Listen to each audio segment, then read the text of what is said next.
Sino? Uy, kahapon yun. Umiyak ako. Diyan, yan, lalaki na yan? Bakit? Kasi na-biometric siya sa Oo, ano nangyari? Tapos ganun ko kamay niya, uy, okay na yun. Pero hindi malo na siya yan. Ay, parang ako nung kasya. Sabi ko, hindi mo hindi kasi ganyan. Hindi kasi yan yan. Sabi ko ganun. Tapos sino? Hindi, yung lalaki na yun. Sabi niya siguro, 2 beses na to ah. Akala ko sino, ako loko talaga ng si Japit. Naka-biometric siya, ganun na siya, ganun. Tapos ginano ko yung kamay niya, ganun siya. Uy, tama na yun, ganun siya. Hindi to tapos. Pero nung pag ginasabi mo siya, nag-ano din naman eh, hindi Hindi ka tawa rin naman naman nagatawa kasi siya. Ay, oo pala. Nakakaya, no? Kala ko kasi sila kasi sila Ivan. Ano siya pala? Kaya nga yung ano, Sabi niya, hindi pa ako tapos. kaya ako, hinila ko talaga yung ano, logbook. Sabi ko, hindi kasi yan ganyan. Ano ba yun? Yung ballpen kasi. Yung ballpen, di ba yung sa atin may ballpen yan, yung din sa ano, warehouse, wala. Eh pagtingin ko, din pala talaga siya nag-ano, akala ko kasi si Jacket. Kaya sabi ko, hindi kasi yan dyan. Kaya, ay sabi ko, ay sorry ka, kasi siya. Tama ba si Teresha? Hindi naman ko yung tinatawanan. Wait ko. Ano yun? Nakakahiya kaya. Pero okay lang, wala naman akong hiya. Sino? Tatain ako. Kumain ka din.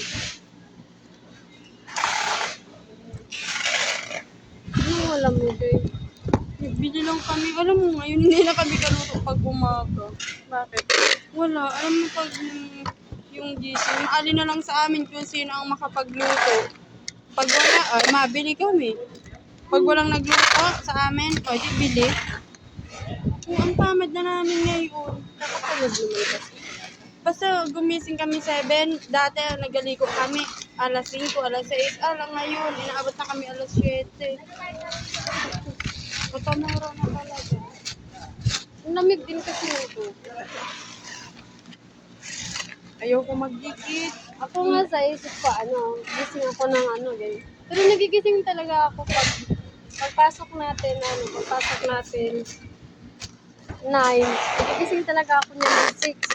Tapos pag hapon, pakiramdam ko pagod na pagod ako. Parang gusto ko na lang maghiga kahit hindi Tapos magkain. pagkarating, hindi na matulog. Oo. Pero pag gusto mo na matulog, hindi ka na makatulog. Pero kagabi, ako natulog. Gusto ko na lang magkaroon ng asawa. pa lang yun. Uy, pagka may karoon ko ng asawa, tapos gano'n, ang sarap umuwi. Yung tipong halimbawa, kayang work from home, tapos nag-enjoy ako. Tapos pagka kain ka na dito, ang sarap mo.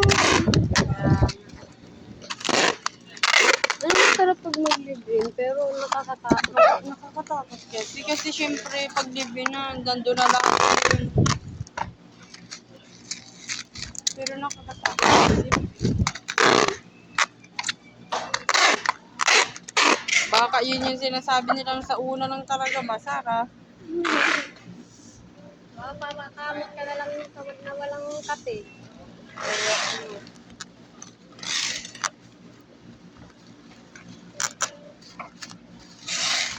Uy ko sa iba, tapos nakatat sila mag-live.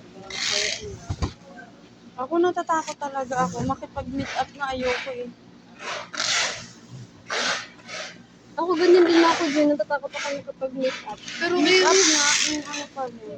Kahit kilala ko na yung tao, basta pag inayaya ko, ayaw. Wala, natatakot ako. ganyan ako dati, pero nung andito na ako, ay wala nang hiya-hiya. Ano takot-takot?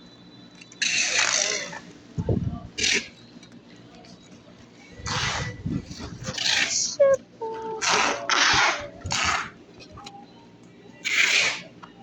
Salamat.